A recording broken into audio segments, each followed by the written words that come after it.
घमंडी सारस।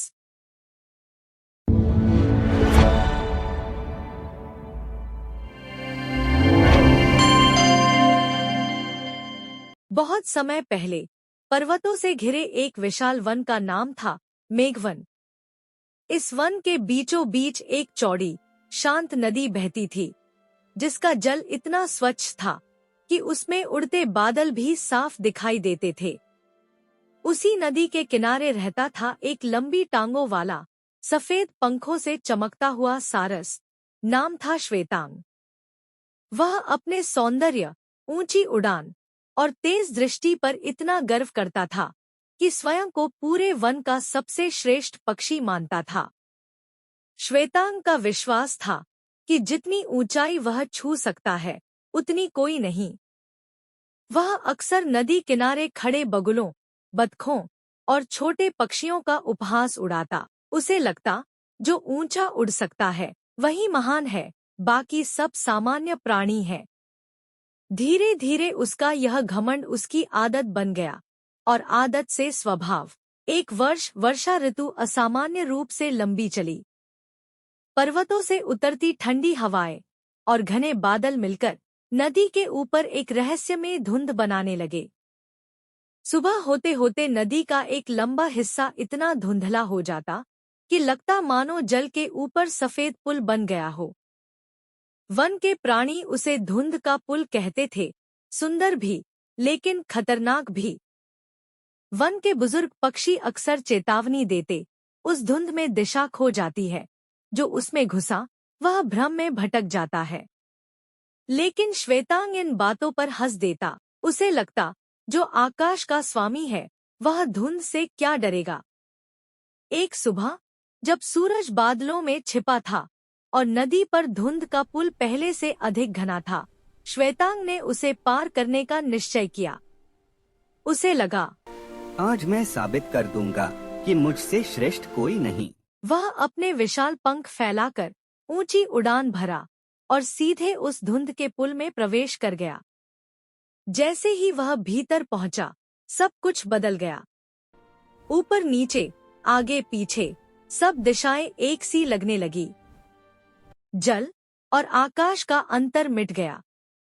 पंखों से टकराती नमी उसे भारी करने लगी। उसकी तेज दृष्टि, जिस पर उसे सबसे अधिक गर्व था, अब बिल्कुल बेकार हो चुकी थी। कुछ ही क्षणों में उसे एहसास हुआ, वह रास्ता भूल चुका है। उसने ऊंचा उड़ने की कोशिश की, पर धुंध ऊपर तक फैली थी।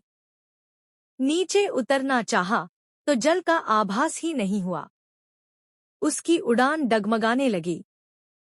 पहली बार उसके मन में भय ने जन्म लिया। धीमे लेकिन गहराई से घमंड के स्थान पर अब असहायता आ चुकी थी। घंटों भटकने के बाद थक कर वह धुंध के भीतर तैरती एक चट्टान पर आ बैठा। उसका शरीर कांप रहा था।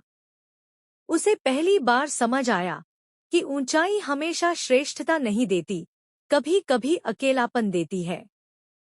तभी उसे पास से धीमी आवाज सुनाई दी। वह एक बूढ़ा कछुआ था, जिसका नाम था मंदकती।